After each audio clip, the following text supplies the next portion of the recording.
शिवसेने नेते संजय शिरसाट आपल्यासोबत आहेत. मुख्यमंत्री गावाला गेले होते, आता त्यांची तब्येत कशी, आपलं बोलणं झालं आहे का? मुख्यमंत्र्यांची तब्येत काल थोडी खालावलेली होती, आज ठीक आहे. दुपारच्या विमानाने ते ठाण्याला येणार आहेत. मला वाटतं जर तब्येत ठीक आल्यानंतर असली तर ते आज वरिष्ठ नेते जे आहेत, एकनाथ शिंदे साहेब असेल, देवेंद्र फडणवीस असेल, अजितदादा यांच्याबरोबर एक संयुक्तिक बैठक होण्याची शक्यता नाकारता येत नाही. खातं वाटपाबद्दल जी काही चर्चा चालू आहे, कोणतं खातं कुणाला मिळेल, हे मिळेल का ते मिळेल, या सगळ्या चर्चावर थोडं फुल स्टॉप द्यायचं काम ते करणार आहेत. आपले नेते आहेत गुलाबराव पाटील, ते म्हणत आहे की जेव्हा देवेंद्र फडणवीसकडे उपमुख्यमंत्री पद होता तेव्हा त्यांच्याकडे गृह खाता पण होता, तर आम्हाला का नाही, ह्याच्यावर काय म्हणणार? नाही, आम्ही ते मागितलेलं आहे, गृह खातं हे आम्ही मागितलेलं आहे आणि नैसर्गिक न्याय म्हणून त्याला ते देणं गरजेचं आहे. परंतु त्याचा निर्णय अखेरला बैठक जोपर्यंत होत नाही तोपर्यंत ते होणार नाही.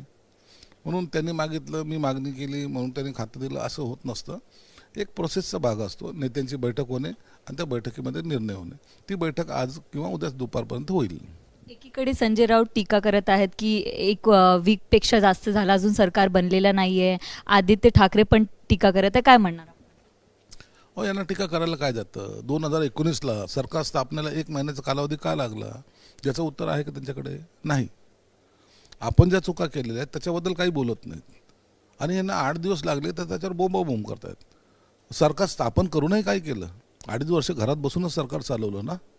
मग तुम्हाला सरकारही चालवता आलं नाही, तुम्ही इतरांवर टीका करायचा तुम्हाला अधिकार तो प्राप्त होत नाही. आमचं सरकार हे 5 तारखेला स्थापन होईल आणि अत्यंत जोमाने आणि जोशाने कामसुद्धा करेल. राऊत म्हणताय की शेती करायला गेले राजभवन जाण्यापेक्षा. आदित्य ठाकरे म्हणताय अमावस्या आणि काय ते आहे ते बघून गेले. आदित्य ठाकरे हा नापास झालेला मुलगा आहे. काठावर पास झालेल्या पोरांनी अशा बाबतीच्या गोष्टी करू नयेत. या अशी गोष्टी करणं हे त्याच्या वयाला सुद्धा शोभत नाही. कुणावर टीका करतात? तुमचे वडील जेव्हा लीलावतीला गेले त्या टायमाला जर इतरांनी टीका केली असेल तर काय वाटलं असतं तुमच्या मनाला?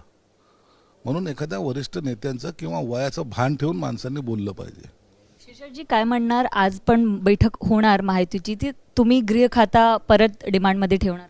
गृह खातं आमचं ऑलरेडी डिमांडमध्ये आहे, पण याचा निर्णय होण्याची प्रक्रिया जी आहे ती या तिन्ही नेत्यांनी एकत्रितपणे बसून घ्यायची आहे. म्हणून त्यांना येऊ द्या, त्यांची बैठक होऊ द्या, त्यानंतर आपल्याला कळेल की कोणते कोणते खाते कोणत्या पक्षाकडे गेली. ते आपलं बोलणं झालं आहे सीएम सोबत, त्यांची तब्येत ना, त्यांच्याशी आमचं नेहमीच बोलणं होत असतं आणि आम्ही त्यांची सगळी विचारपूस करत असतो.